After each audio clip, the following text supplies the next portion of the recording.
Coming up this hour. This is important because my colleagues in astronomy have conceded for some time that the only possible explanation for the universe is that there's some transcendent entity, an entity beyond matter, energy, space, and time that brought the universe into existence.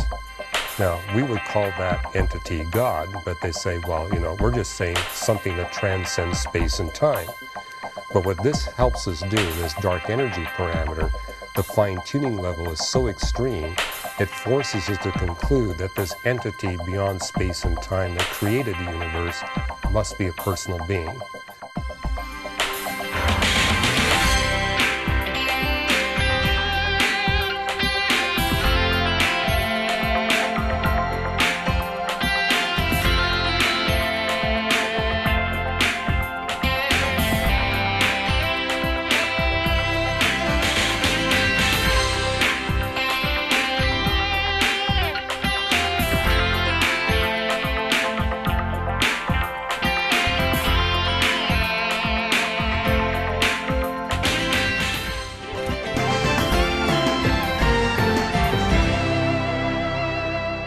Why the Universe is the Way It Is, a book by Dr. Hugh Ross. Hugh is with us here in the studio today.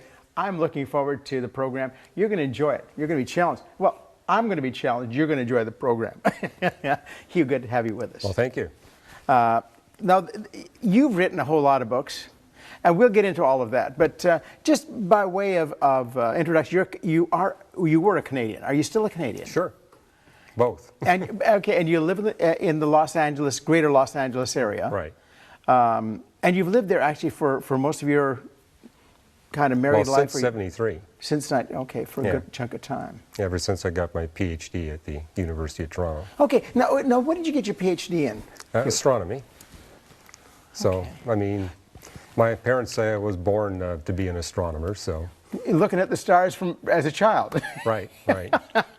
No, I captured my interest ever since I was 7, and from the age of 8 onwards, I knew my future career would be in astronomy.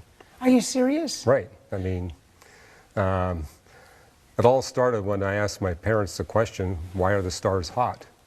And they said, we don't know, but go to the library. And so I did, and I found out why, and got all excited about it, and started reading everything I could find on the subject. So. I wound up building a telescope when I was in my teenage years and started a research project in variable stars and went on to the university, went into radio astronomy, quasars, galaxies. Now, okay, using astronomy itself is simply it's visual stuff. When you talk about radio astronomy, what do you mean by that? Well, it's just another part of the electromagnetic spectrum. I mean, when we talk about visual astronomy, it's just a very narrow slice of the spectrum of light that runs from very long wavelengths, radio wavelengths, to extremely short wavelengths, which would be the gamma ray. So in our Reasons to Believe research team, a couple of us have a radio astronomy background, but Jeff Zwierink, who works for us, is a gamma ray astronomer. So we got the entire gamut of the electromagnetic spectrum. Now, for people like a lot of people haven't taken physics to the extent that where we understand. Light has as frequencies of, I mean, it's got different frequencies of radiation, right? Right. I mean, the spectrum is taken up by a whole lot of stuff. Well, like our human eyes are sensitive to the mid part of the electromagnetic spectrum, but it's a very narrow slice of that electromagnetic spectrum. So a little bit longer wavelengths would be what we call infrared. Then you go into short radio or millimeter, and then you go into the long radio that you get through your own little radio set. And then you go the other way, you got ultraviolet, and then you got X-ray, and then gamma ray. Because, okay, we hear about like the ultraviolet is bad for our skin, or at least this is what, so they're talking about something you can't see, but it's a radiation of light. Right. And it burns our skin more easily than visual light does. Well, this is why we have NASA putting up all these telescopes in outer space, because by getting above the atmosphere, you can access all these different parts of the electromagnetic spectrum. And a lot of the images that are being produced by NASA today, they actually take images across the entire spectrum, and then they mosaic them together to get all the details, because at radio wavelengths you see things you don't see at visual wavelengths. Likewise, at gamma ray wavelengths, you see things that you don't see at the other parts. And when you put it all together, it kind of gives you all the details of what you're looking at. Okay, so when I look with my eye and I take a picture, and I can look at it, photographs cover the spectrum that we see. Right. The visual side. But can you get, but then if you're taking pictures in these other areas that we can't see, how do you put that on paper, or how do you visualize that? How do you help us see it? Because you say there's a whole spectrum. Is there a way of communicating that radiation to us so we can kind of understand what's going on? Well, the most efficient way to collect this information is electronically. I mean, we now have instruments so sensitive, we're picking up the individual photons. Whereas when you take the standard photographic plate, it's quite inefficient, less than 5% efficient. So we're now approaching 100% efficiency. Then we use computers to produce the equivalent of a photo image. So actually what we're doing is we're creating a map, say at radio wavelengths, that is every bit as detailed as what you get at the optical wavelengths. And likewise, we can do the same thing at other wavelengths. And what you see NASA doing is they'll arbitrarily assign colors to these different parts of the spectrum. Oh, okay, just okay. And then through that, you can kind of see here's what it could look like, but you see the variation, right, because of the colors. Right. Or they'll produce separate images so that you can see this is what you see at radio wavelengths, this is what you see at X-ray wavelengths, this is what you see at visual wavelengths. And that gives you some idea of the energy mechanisms that's behind these astronomical objects. So light is produced by energy, or something is producing this light. So whatever you're seeing out there is somehow it's energy that's producing that. Well, it's a kind of a heat energy. And, you know, depending on the temperature of the source, it'll radiate at different wavelengths.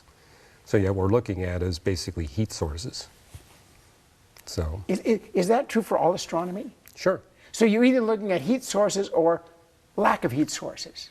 I mean, is a black hole something I can't see? Is that something that is cold and therefore is not, or is sucking up heat or something? Well, I mean, there are things that are not related to the heat energy, you know, like gravity. Black holes you're talking about, exotic dark matter, which I write about in the book. And there we detect that by the dynamics of the universe, because the dynamics will be related to how much mass is influencing what you're looking at. Okay, so you've got energy or heat, and you've got mass. Right. Are those the two kind of the... Well, it's more complex than that. Then you also got this thing that they call dark energy, which is the self-stretching property of the space fabric of the universe. Well, okay, give me a basic course. Give us... I'm talking about my viewers, kind of like a little basic astrophysics 101 or something like that. Well, it begins by pointing out that the stuff that you see through the telescope, the stuff that radiates light, adds up to 0.27% of all the stuff of the universe. 0.27? Yeah, 99.73% of the universe does not radiate light. Oh my. So that's what's new. I mean, you know, when I was educated, went to graduate school, we knew that the universe had a lot of dark stuff, but nowhere near the quantity we're aware of today. So we thought maybe it was a little bit of dark stuff, right, and mostly what was light. But now we know that it's predominantly dark stuff, and that the dark stuff has different components. You've got ordinary dark matter, which is basically dust and rocks. That, you know, bits and pieces of matter that are too small to radiate light that we can see. Then you've got exotic dark matter, which is made up of particles like neutrinos that don't interact well with photons. And there's 6 times as much of that as there is ordinary matter. And then the most dominant component of the universe is the stuff we call dark energy. 72% of the universe is made up of dark energy. When did... I mean, that's huge, and we'll talk a little bit more about. You're going to help me understand dark energy, because that sounds like some of the movie. That sounds like a movie to me. You know, dark energy, the black world out there. But when did we discover dark energy? 1999 is when it was discovered. There was hints of it in '98, but the first positive, undisputable documented discovery of dark energy was 1999. And now we have 9 independent observational proofs that dark energy is real and it's a dominant component of the universe. It's like the biggest part of it. It's the biggest part, and it's also the part that's the most exquisitely fine-tuned or the most exquisitely designed. Yeah. Okay, something we didn't even know existed before 10 years ago or something like that. Right. So in that neighborhood is one of the most important components. Well, the most spectacular evidence I could give you for the supernatural, superintelligent design within the sciences is dark energy.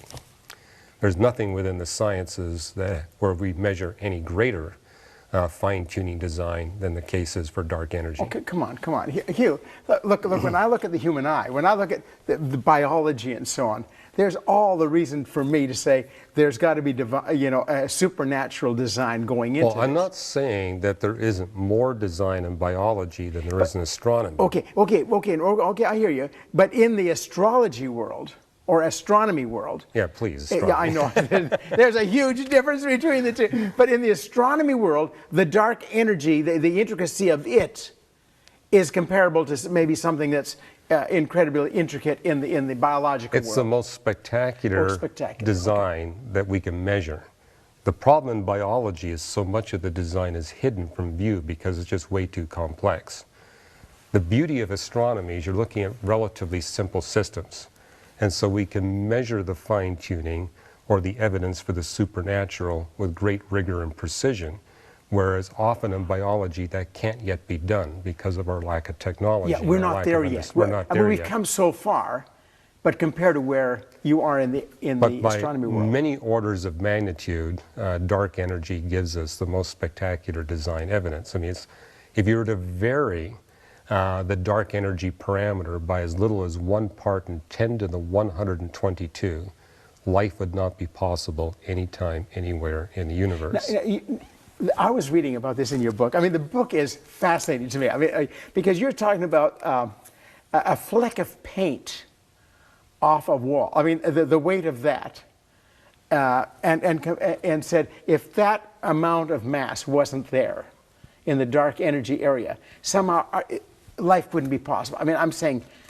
Yeah, kind of what we did is we said, now, if there wasn't dark energy, then in order to get the universe to expand at the just right rate so that life would be possible, you'd have to fine-tune the mass of the universe by 1 part in a quadrillion.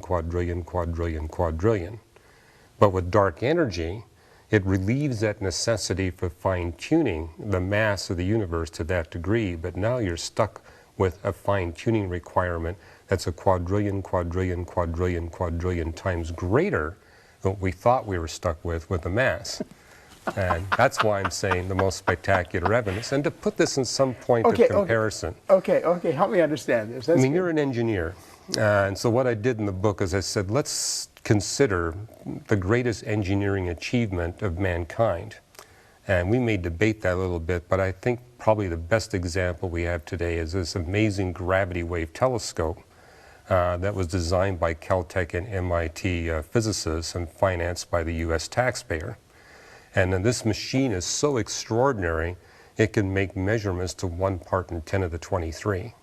Okay. But that ranks 10 to the 97 times inferior, 10 to the 99 times inferior to the level of design we see in the dark energy term, which tells us that the one that was responsible for fine-tuning that dark energy for the specific benefit of life and human beings in particular, at a minimum, must be 10 to the 99 times more intelligent, more knowledgeable than those Caltech and MIT physicists, and at least that many times better funded than the US government.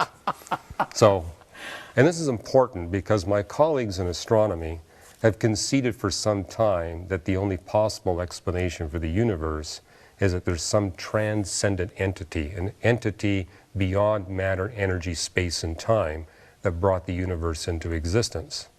Now, we would call that entity God, but they say, well, we're just saying something that transcends space and time. But what this helps us do, this dark energy parameter, the fine-tuning level is so extreme, it forces us to conclude that this entity beyond space and time that created the universe must be a personal being, because only a personal being can manifest the attributes of intellect, knowledge, creativity, and power, and care for the ones he creates. Right, to that balance, to bring all those elements together at the same time takes a human or a quality, that human being, I mean, in a sense, but a superhuman. Right. And that's simply one characteristic of the universe.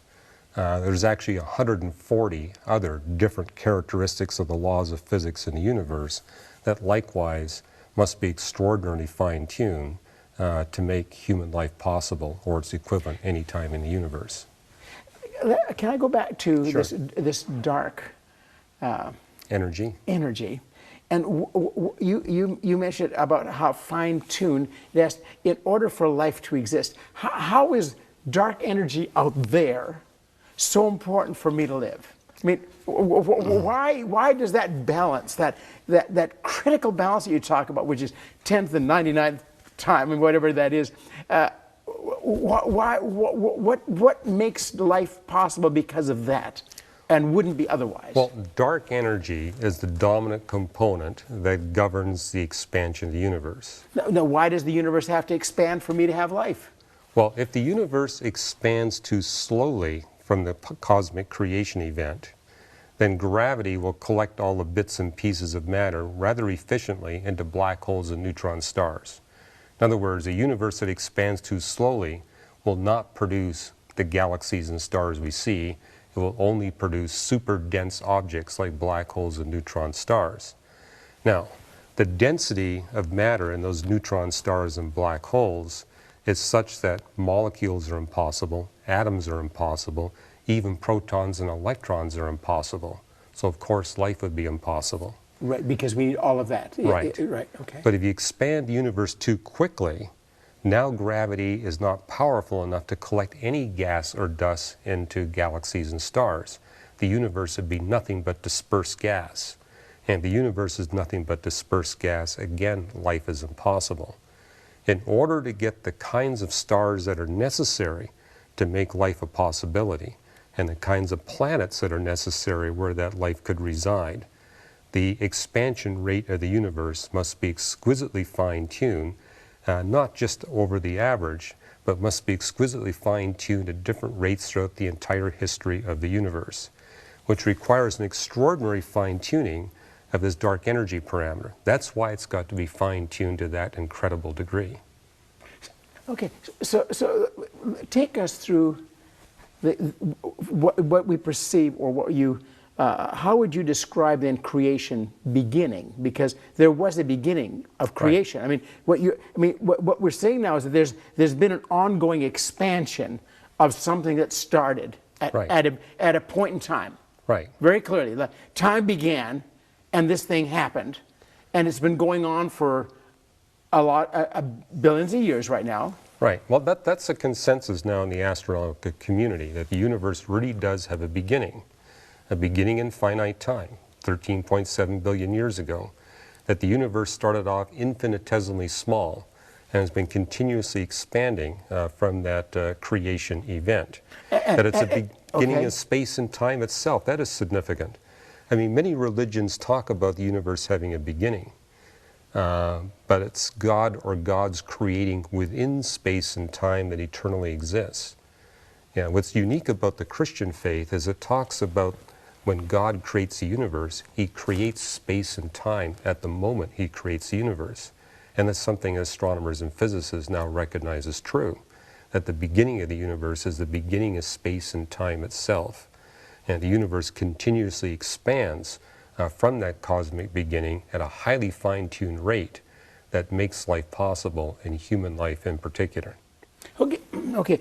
And from what I was reading in your book, what I perceived was that until a certain time had transpired, right, expansion had to grow, galaxies had to form, stars had to form. I mean, and this is all going on at different times as this is going on. Right. They had to be there, and then they had to grow a certain amount of time. So suddenly within this long expansion time, here's the right time for life to begin. Right. There's a fairly broad window of time that the physics of the universe will permit the existence of bacterial life. It's several billion years wide. Okay, so okay, so the window's pretty big there. The window's big there, but if we're talking human life or the equivalent, the window is extremely narrow. The British cosmologist Brandon Carter, back in the 1980s, coined the term the anthropic principle in equality. The anthropic principle is the idea that when we astronomers observe the universe, we see it has these extraordinarily fine-tuned characteristics to make our existence possible. The universe really was designed with human beings in mind. But the anthropic principle in equality is the recognition that these laws of physics and these characteristics of the universe that permit the existence of human life also demand an extraordinary amount of time, minimum, to make human life possible. It takes a minimum of 14 billion years to set up the just right conditions to make human existence possible. However, the window of time in which we can live in a civilized state must be briefer than 41,000 years. Now, notice there's a factor of a million difference between I mean, that's huge. Yeah, I mean, you're talking great big time, and then there's a little bit of time here that has to encompass the totality of human existence in that little space. Well, this has philosophical significance, and Brandon Carter came up with some good analogies to drive home the point, but I think my wife came up with a better one. She was the one that headed up the editorial team that worked on the book. Okay. And she says, think of the wedding ceremony. And, you know, I'm also a pastor, not just an astrophysicist. Okay, so I've done a few weddings. And, you know, the wedding ceremony takes, what, about 22 minutes? Yeah. But in America... Unless you preach long enough, you can make it, you can get it a little bit longer. Right? Yeah. If you cut out the long-winded sermon from the guy running it, then it's just like 20 minutes. But the typical American family, I don't know what the price here in Canada is, but the typical American family will spend $20,000 on a wedding. Right. And a typical American bride spends a year preparing for a wedding. That's a lot of time and a lot of money. And you know, from an economic standpoint, you'd say, you know, why invest so much in something that lasts so little? But from the father's perspective and the bride's perspective, it's not a waste because of the extremely high value and the purpose those 22 minutes serve. Likewise, Brandon Carter argued, and I would agree with him, that this inequality that we see in the context of human existence in the universe means that there must be someone out there that puts an extremely high value on the human species and has a very high purpose for the human species. And likewise, you can say the universe itself serves a purpose. It's not a purposeless existence. And so these are powerful arguments from a philosophical perspective. Hugh, I love that. That's a fabulous picture. We're going to take a little break. We'll come back. But I love that picture. Yeah, humanity is seen from a different point of view. If the one who made the universe had a very specific reason, we'll come back and I want to give you an opportunity to expand on that, because that's incredible. I love it. I love it. I love it. Why the universe is the way it is. All of a sudden you say, you mean it's because God wanted me? I mean, He wanted you. That's why the universe is the way it is. We'll come back and chat with Hugh Ross right after this.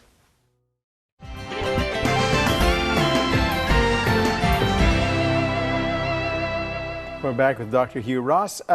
Again, he's written the book called Why the Universe is the Way It Is. Hugh, you've written a number of books. Yes. I've got a little, another one that's just about coming out concurrently with the other one is More Than a Theory. Yeah, that'll be out in a couple of weeks. Yeah, and then what Darwin didn't know, which is kind of a short version of this one out here. For people who don't want to read 300 pages, they can read 24.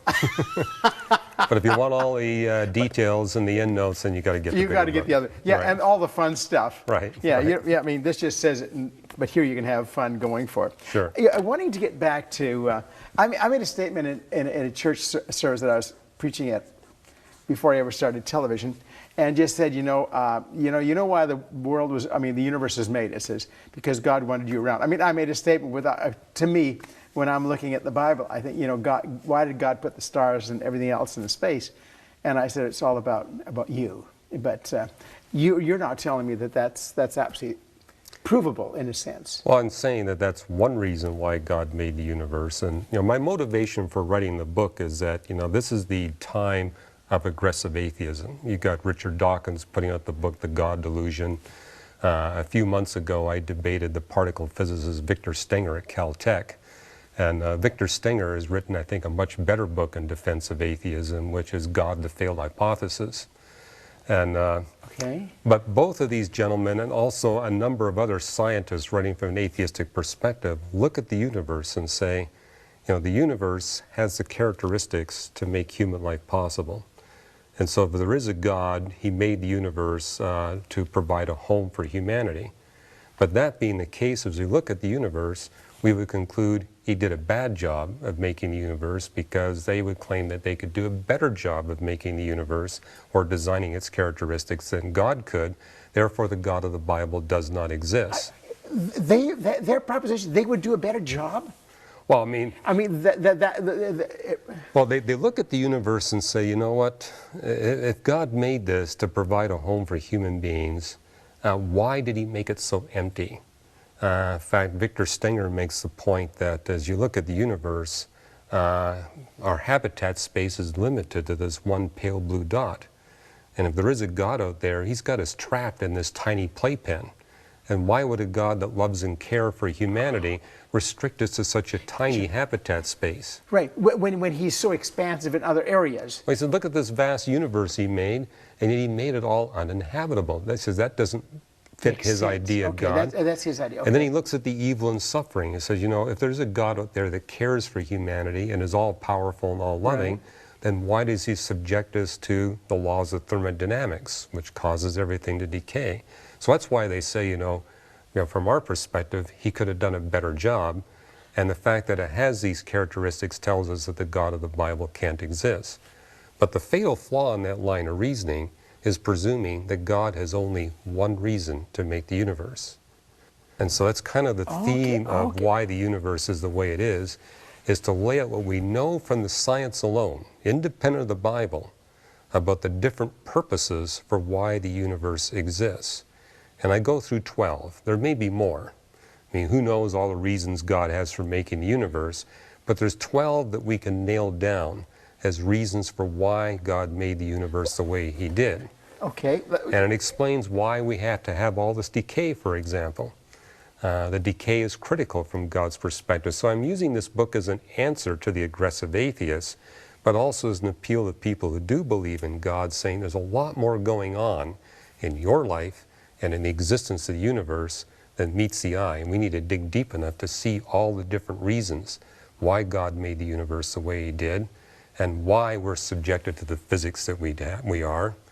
And, okay, well, let's go. So the decay side of things. Let's pick up one of these. Let's just take one, and I want to give you time to expand on it. Sure. Well, one of the things I develop in the book is that the physics of the universe is amazingly designed in order to provide a home for us. And that's something my atheist colleagues would also concede. They just don't concede that the designer is the God of the Bible. They think that there is a designer, but it's not the God of the Bible. Okay. So are they conceding quite openly now that intelligent design was involved? Well, one of the points I make in the book is astronomy is the one discipline where the design debate has been won. Everybody within the discipline concedes that when we observe the universe, we see overwhelming evidence for design for the benefit of life and human beings in particular. That doesn't mean they're all Christians. But they recognize there's design there. There's a design element. So they would be different than maybe some of the other physicists or scientists then who aren't looking at the astronomy side, but are looking only at the biology side that say evolution is the way. Well, in More Than a Theory, I make a similar point. Saying, Okay. If you look at the very latest biology research is going on, what you see there is also a ubiquitous recognition that there's design. And they look at the cell and they look at the life, they see all this design. Nobody denies the design. But what they're trying to do is say the design doesn't fit the God of the Bible, therefore there's some other answer for the design. That's really where the level of debate is. So that's where they're really moved into that sphere now. Right. But what we're trying to do at our organization, Reasons to Believe, and through our books, is to make the point that if we research the design in sufficient detail, it will tell us who or what the designer is. And the reason why this debate isn't being resolved scientifically, people aren't digging deep enough into these design into the actual attributes design areas. So, and integrating it across the scientific disciplines. Is it possible that some of the people that are pushing for intelligent design but not the God of the Bible, is that they have a perspective of the God of the Bible that's incorrect? That's true. And it's kind of what I get into and why the universe. Oh, okay, so we'll get there, okay. Now, let me just finish here. What we see in the universe is that the physics is optimal to provide us with a home. Right. But the best possible physics to provide us with a home is identical to the best possible physics to allow us to observe 100% of cosmic history and to observe the physics throughout the vastness of the observable universe. And it's identical to the best possible physics to bring about a rapid, efficient conquest and removal of evil. And this is something that Victor Stenger and Richard Dawkins have never considered, that the physics of the universe has an ultimate purpose in bringing about the end of all evil. I mean, they argue that if there's evil in the universe, there can't be a God. What they don't recognize is that God is temporarily exposing us to evil in order to bring about a greater good, and this is where the decay comes in. Okay. That if the universe... Okay, I hear you. I'm getting, I'm catching you. Well, as an engineer, you'll know that the universe decays at an incredibly rapid rate. Yeah. The most entropic system we see in all of science is the universe itself. Well, the amount it's burning up. I mean, the gas, etc. Yeah, just an incredibly efficient flow of heat from hot bodies to cold bodies. Absolutely. Which means we've got a huge rate of decay. But this is like the coal bin getting emptied, you guys. Right. Well, if the rate of decay were any greater than what we see in the universe, then we human beings would lose all motivation to create and do work. I mean, I think this is more true of men than women, is that we love to create, we hate to maintain. But if the rate of decay...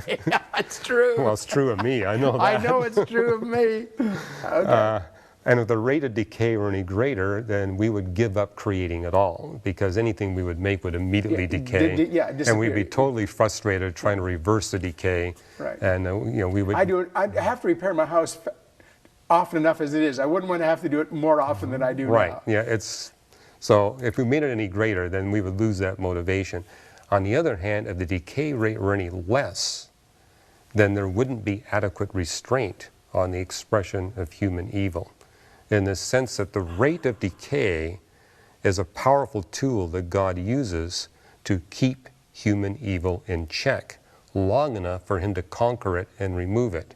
In this sense that when God pronounced the curses upon Adam and Eve after they rebelled against him, and it was their rebellion that brought evil into the world. Right, exactly. He said, from now on, in proportion to your evil, you'll have to do more work, you're going to experience more pain, and you're going to waste more time.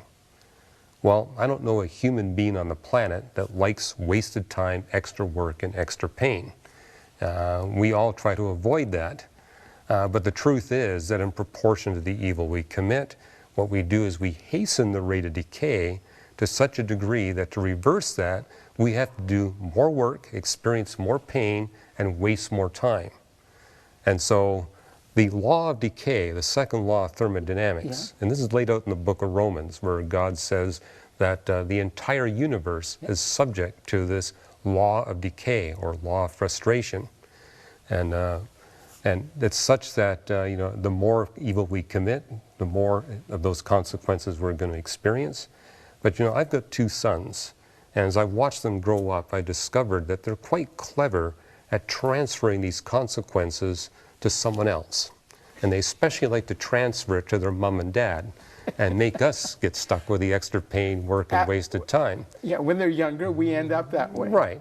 And so what we learn as parents, and what the government has figured out too in the police force, is that those in authority must make sure that the ones that commit the evil are the ones that experience the wasted time, the extra pain, and the extra work.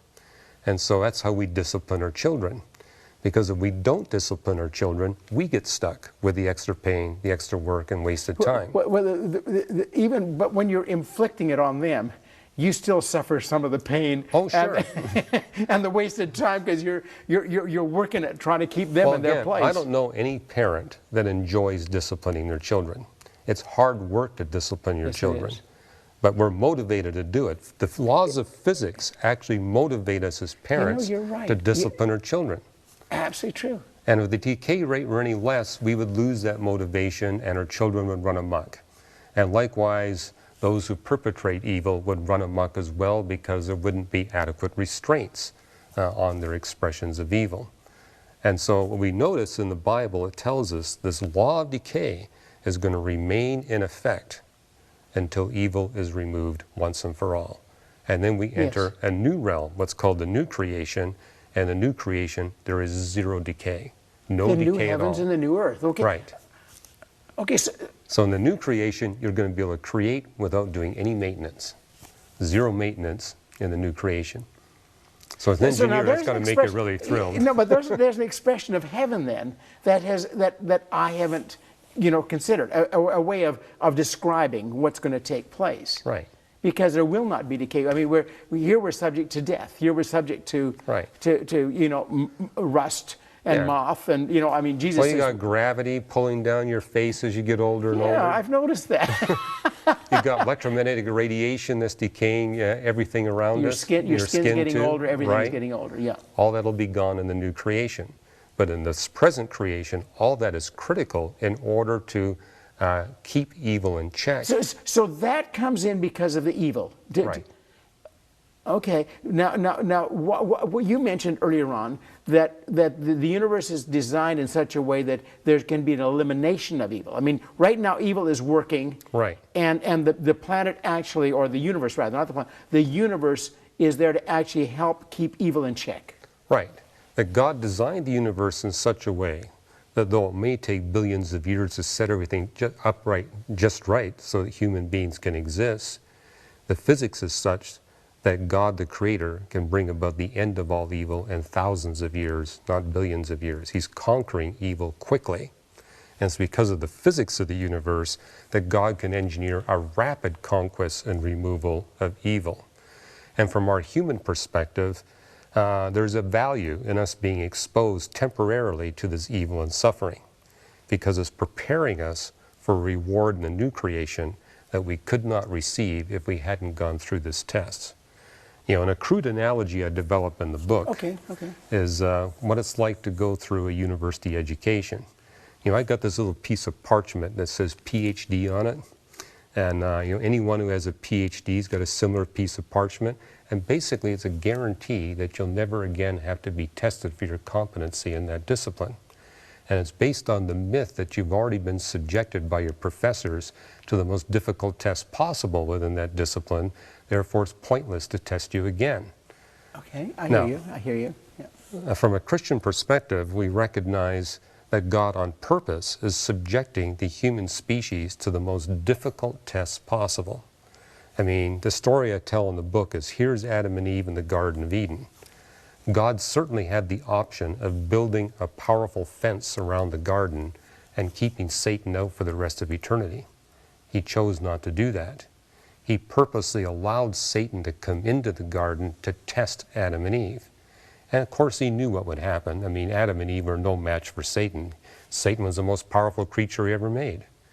But therein is the benefit. The human species is currently being subjected to the most difficult tests that evil can throw at us. It's the most powerful being that God ever created.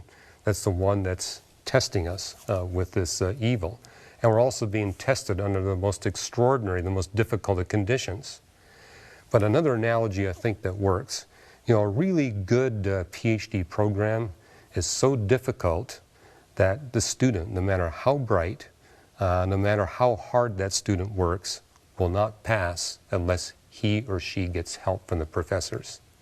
And the professors are there willing to provide help. Likewise, God is out there wanting to help us through this extraordinarily difficult test. And if we receive this help, we will pass the test. We'll get the PhD. We'll get the PhD. But the beauty of the new creation is that every human being in the new creation has his or her free will completely intact. but never again is there going to be the possibility that anyone will use that free will to rebel against their creator. Why? Because their free will has already gone through this most difficult test, and it's passed that test. So in the new creation, we have something Adam and Eve didn't have. They had paradise, but they did not have eternal security. What we have in the new creation is way better than paradise, because we're delivered from the restrictions of the laws of physics and the space-time dimensions of this universe. I mean, one of the things I tell in the book is how crippled our capacity to relate to one another and love one another is because of the physics of the universe and the dimensions of the universe. In the new creation, those restrictions will be lifted. You say, why doesn't God lift them now?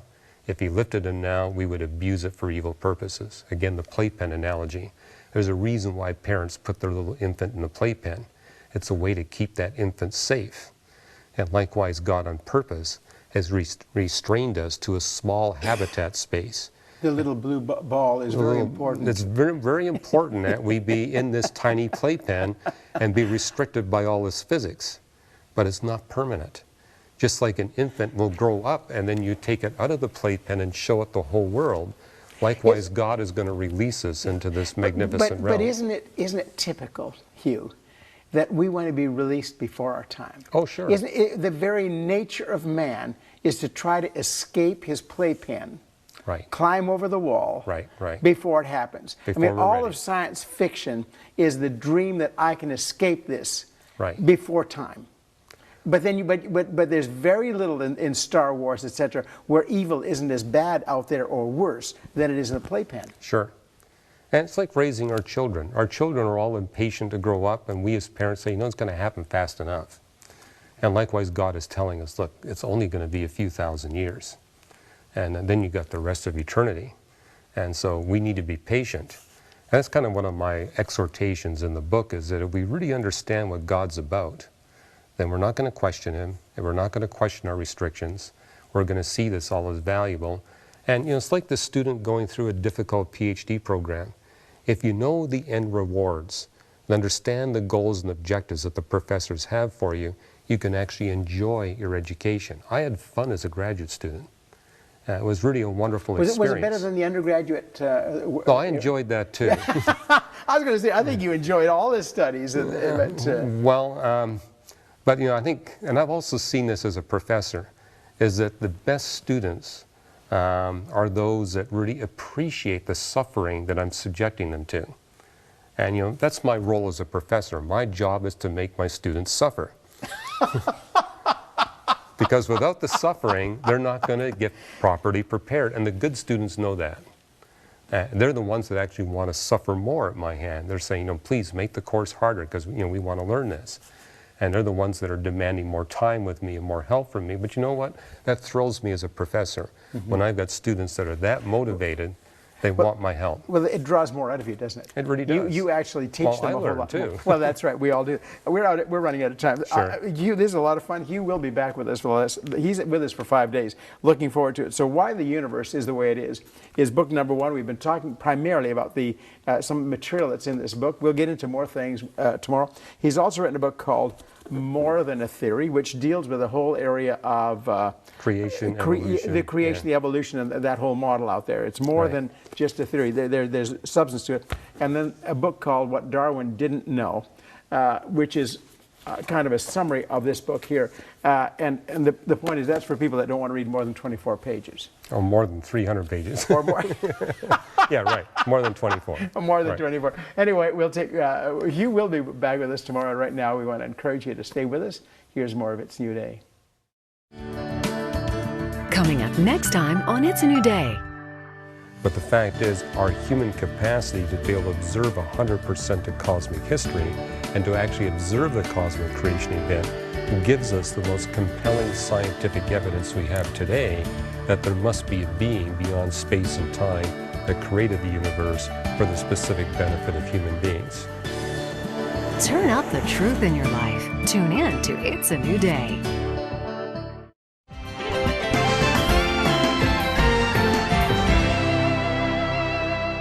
Talking about creation, I have been dreaming literally, the last while, it's for a while now, and I've known that Hugh is coming on the program, and maybe that's what triggers something inside as you go on these things.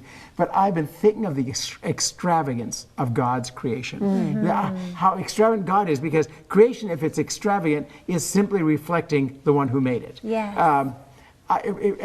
Somebody made a comment, and that triggered me. But how many shades of green are there?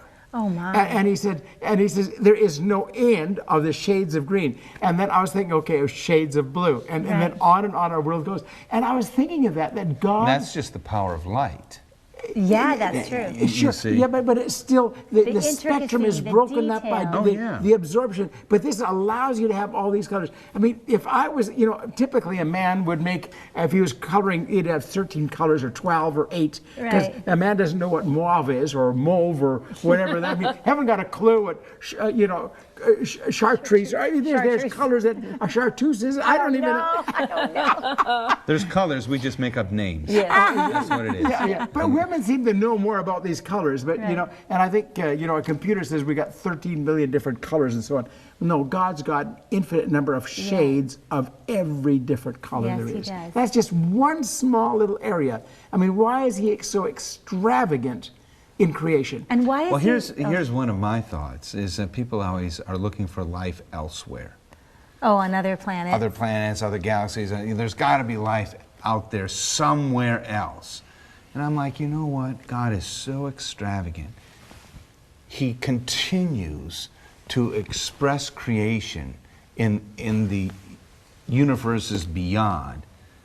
And I think that I'm so special and so significant, it's all about me on this planet. You know what I mean? And people are like, no, you can't be that special. I think in God's sight I am. Yeah, you really are. You see, I think that's how special we really are to Him, that He just put these galaxies into place and plunks us in the middle of it. And you know what blows me away about Him when we talk about this is His attention to detail. Right. And because if He cares about details of creation, and a way that I like to worship is to watch the DVD Planet Earth. Because anyone that's seen that one just sees it's just been millions and I don't know how many hours of photography, but it's just a demonstration of just a small part, but more than I've ever seen of the display of God's creation, whether it's down to the very teeny tiny what happens in microscopic situations to the vastness of these huge mountain tops and whales and how they all work and they all work together, and it's like really God. Why the universe is the way it is. And it's a purpose-filled. It'll help you. It's about purpose. God has purpose. He has purpose. It's just not by chance. It just doesn't happen. There's purpose, and there's purpose for you. Stay with us and be sure to share the program with your friends. And be back with us here on It's a New Day. Bye-bye. Bye-bye.